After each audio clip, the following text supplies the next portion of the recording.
serious or not, it'll be the stupidest. It'll be a cold day in hell when that happens.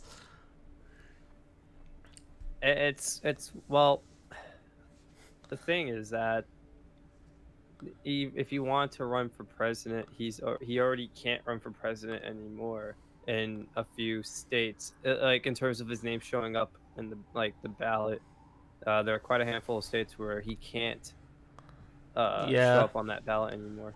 Yeah, well, if he wants to run for president, he could run in like 2024, Yeah, I but think he could do that. Yeah.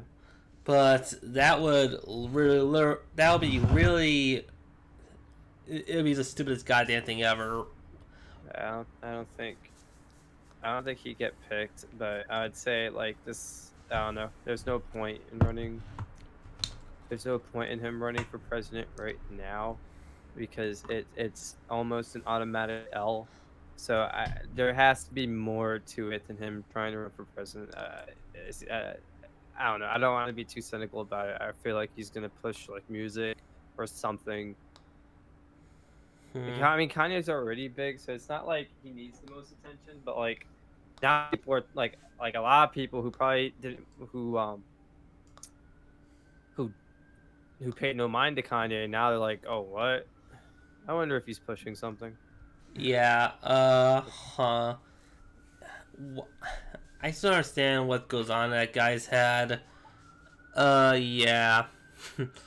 Anyways, next on the list of news, and this is interesting because in Louisiana, a man faces charges for swimming in a fish tank in a sporting goods store. Oh, whoa. Yeah, apparently this guy named Kevin Wise, who's 26 years old, he came into an indoor aquarium in a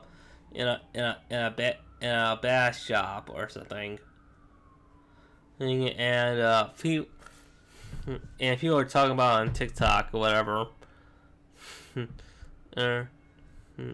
and might find it on TikTok, but anyways. He turns out, he got like 2,000 likes, and like, if he mentioned on TikTok that if he had like 2,000 likes, he would jump to a tank, and he got more than that and lived up to his into his promise of it. Wow, I wonder how long he's being arrested for. I'm actually looking it up, but looks like I'm not entirely sure. It doesn't say anything. Wise charged simple criminal damages to property and released with a citation to appear in court, police said. That is hilarious. Well, at least one thing came out of it. He went by his promise. Yeah. I mean, you gotta give him props for that. Like, some people would claim something like an outrageous like stunt like that for X amount of likes, and probably not, pull through with like their end of the deal, and he ended up doing it. Pretty wild. Yeah, yeah. What would he want? Yeah, that is the weirdest thing you can find on HuffPost. Right. 13,000 gallon tank. Interesting. Anyways, we are about 16 minutes in. So, yeah. We're getting close to 20 minutes. Next up on the news, and last piece of news, this one I found out about recently. Turns out Disney is removing the sequel trilogy from Star Wars canon. The sequel trilogy, so like 6, 7, 8, or not 6, 7, 8, 7, 8, 9. Yeah. What? Yeah, it turns out after the whole negative audience thing, Disney is pulling the plug on the sequel trilogy just out of nowhere. Wait, why is it? Why isn't it canon? Like, Yeah, while Star Wars rumor claims Disney will release sequel trilogy. Yeah, it turns out. I guess it's because I guess the last two movies, well, these were hugely panned, and most notably Rise of Skywalker, that is the most panned of all of them. Is actually is well, since how all three the last two were universally hated, they decided to decided to remove them from canon. they're gonna come out with 2 new movies. I don't get it. Rise of Skywalker and the Last Jedi. No, I'm not asking which movies. I'm saying what are they going to do? Are they going to just release two new movies to rewrite? Probably gonna remove. They're also gonna remove the Force Awakens as well. So the finale is so. But if they already, I don't know. I haven't watched the movies, so I can't even say anything about them. But I can only imagine that they, like, as sequels, at least as originally intended as sequels, that their stories revolved around the events of what happened in 4, 5, 6, right? Yeah. So how is it not canon? They already made an official story that like involved the story, the canon story of the Star Wars like series. Yeah. Well, outside of the extended, they did it before. After buying out Lucas Films, they pretty much anything that has nothing to do with the animated series or the movies has been removed from Star Wars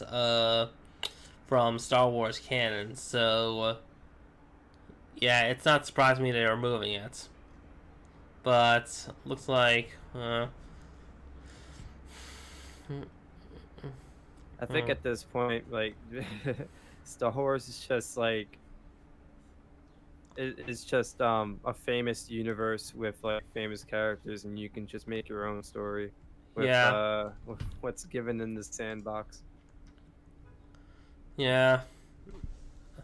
Which I think would be a lot. I'm sorry for cutting off. I think that would be a lot more interesting as opposed to like following what's happened in like the series so far with like whatever the established story is, to have like to make up like like another set of like like let's say like even like a million years before all the stuff that's happened. You know what I mean? Like just make up a story of like some random Force stuff what is that noise? Because I think like Sorry, what was that noise? sorry, I think the setting that that the Star Wars universe already gives, like the tools it has, like the kind of power everyone has in Star Wars and whatnot, I think that gives enough to make a really compelling story to begin with. So I don't think every movie has to necessarily be rooted to like the original like 3 or Right. whatever. Well, anyway. I guess 6. It's the prequels. Yeah. Well, anyways, I guess that's everything right here. Damn it. My headphone got removed. Anyways, yeah, we're 20 minutes in, so yeah, let's talk about the let's talk about our last segment, and it's Animaniacs. We started in America, now we're ending with Japan. Then again, one of the characters in this little anime we're talking about did go to the U.S. in the original series. So, what do you think, Rob? Wait, what are you talking about, Animaniacs? You didn't mention the story. You didn't mention what we're talking about. Yeah, we're talking about Digimon. Remember? Well, you didn't say it. Yeah, I was saying that we started out with America. Now we're ending with Japan. Oh, because then you asked me what do I think, and you didn't mention to the audience that we're talking about Digimon. You just Yeah, sorry, I forgot to say it. yeah. Anyways, then again, one of the characters in the original anime actually did went to the U.S. in the second season. Yeah, we're talking about Digimon, the new series. Yeah, I'll be honest. I didn't get to watch the episodes, but Oh, really? no, I was too busy. But shoot. One of the original characters. Well, I mean, like a lot of the original cast came back in the second season. No. Yeah, he did. But Yeah, hmm, like I think all of them, if I'm not mistaken. yeah. Anyways, yeah. In this one though, it's more like a reboot. When I first saw the first episode, they mentioned that they're Tai, or at least Tai Chi as he's called in Japan, is the story starts out with him getting ready to go to the camp until God. Let me look. Sorry, I need to look it up. His Japanese name. Actually, in America, the character's known as Dizzy. What's his name? Dizzy in America? Talking about the short kid with the brown hair, orange jacket, or whatever. Yeah. Yeah, I think it's Dizzy. Right. In the anime, and I thought, okay, they're gonna go with the story of the original anime because in the original anime, it starts out with them going in a camp and they get His name is Izzy. oh, Not Izzy, Dizzy. okay. Yeah.